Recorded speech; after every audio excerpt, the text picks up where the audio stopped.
Win the incredible Steiger Craft, Evinrude, Lowrance Grand Prize Boat Package, and more in the Fisherman's 2018 Dreamboat Fishing Challenge. Get the details at thefisherman.com. Hi there, Toby Lapinski for the New England edition of the Fisherman magazine with this week's web video fishing forecast for New England. I'm going to start off this week by letting you know that the August issue of the Fisherman magazine is out this week on your newsstands, at thefisherman.com, in your mailboxes, wherever you pick it up to read it, and we have all of your summer favorites covered, from eeling the surf, to trolling for tuna, to summertime brook trout, to getting those first arrival albies and bonito, which, by the way, have begun to pop up in southern New England, to anything else you could possibly want to target in August. Be sure to check it out at thefisherman.com to read all those stories, and remember that subscribers to any edition of the Fisherman magazine have free access to all three editions. That's New England, Long Island, New Jersey, Delaware Bay at thefisherman.com at no additional charge. All right, let's take a look at what we got going on this week. Start off this weekend, kicks off the 2018 Tri-State Canyon Shootout presented by J&B Tackle. Now, with a home base out at Block Island, it makes the tuna and billfish grounds even easier to access. They've got Calcuttas for each of the tuna species, billfish, bottom fish for your layover days, your home port, whole bunch of other ways to really run up the tally when you get in on the fish.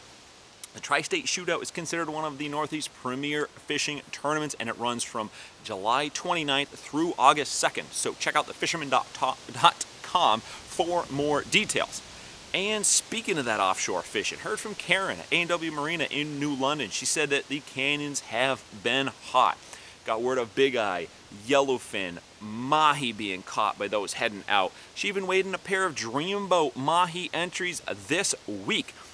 First one, Dennis Walsh entered a 13.65 pound fish, and also got one from Mark Touchette. He weighed in an 11.8 pounder. These guys also got in a bunch of other fish while they were out there. Dennis rounded out his trip with some nice yellowfin, and Mark added a big bigeye to his catch.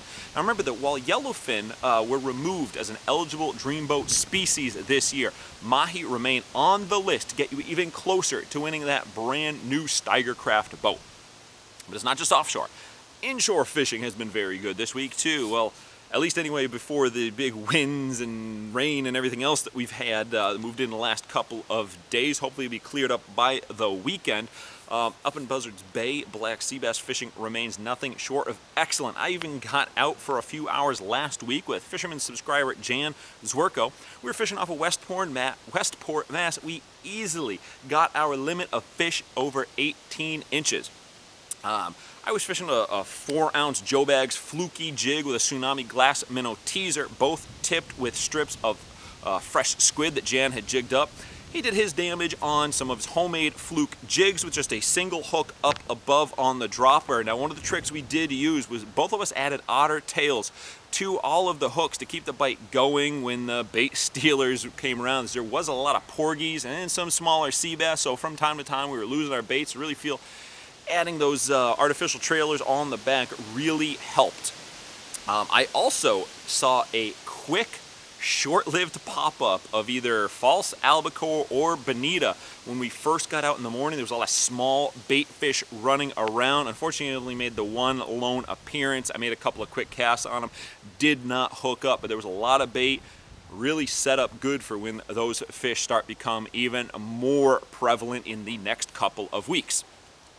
Excuse me. On the freshwater side of things, as I noted in last week's video, the Post 351's annual Catfish Derby took place over the weekend and has been the trend in the last couple of years. Some really, really big fish were caught. They ended up having 15 fish entered, all of which were released after the weigh-in per the Derby rules, and the top spot was taken by Stuart Russell of Hadley, Massachusetts. His fish weighed 18 pounds 5 ounces and sets a new Derby record. They had some really, really good entries. The top 20 fish all weighed 9 pounds or better. An 8-9 pound catfish is a pretty good fish, but at this point that was half of the Derby winner. So congrats to all the guys. If you want to check out all the results of this tournament or information on their annual t-shirt party and awards ceremony coming up in September, be sure to check out thefisherman.com.